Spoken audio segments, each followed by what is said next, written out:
Hello, 7th grade. This is a video explanation of what you should be doing this Friday, the 19th.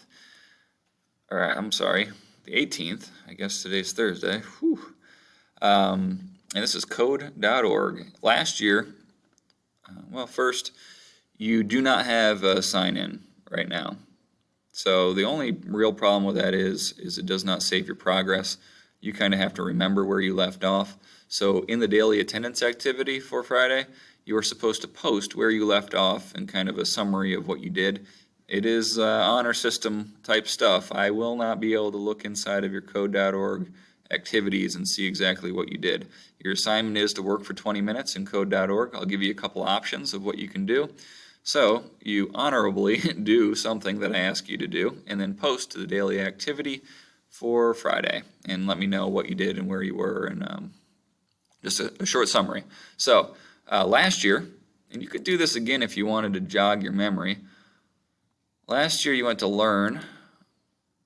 Well, for some reason it's not working for me. There it goes. Well, maybe it did work. And you went to grades 6 through 12. You click Learn More. You did this Express course. And you started, I did a couple this morning. It does mark your progress, but if I were to close this website or log off my computer, this would disappear. But the good thing about it is, let's say I closed it and I lost all this progress, then the next time I come to code.org, I could start wherever I wanted. So I don't know, even let's say I wanted to start down here, I could do those lessons. Obviously, they're hard to do if you haven't done the ones that were before it, but it doesn't really matter that they don't save your progress if you remember where you were, which is the purpose of the daily activity, to post where you left off. So,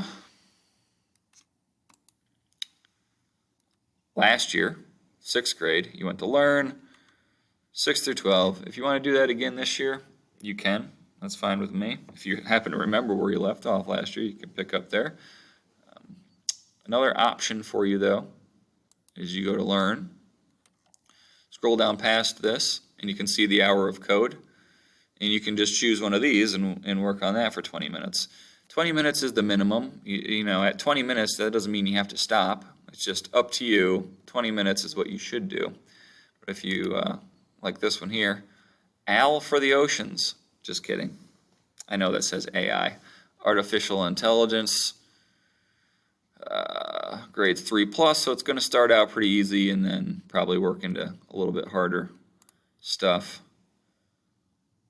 I don't really want to watch the video. You should watch the video. And it works just the same as it did last year. Going to take me through these lessons. Tells you everything you need to know. I'm not going to sit here because it'll take a long time for me to do this. I just want to let you know some options. So, code.org, you get there. You choose either kind of what you did last year, or you can do an hour of code, any one of them. You don't have to do this AI for Under the Ocean. You can choose a different one. 20 minutes. When you're done, you then post to the daily activity and let me know where you were and what you did. All right. Thank you, and enjoy your weekend.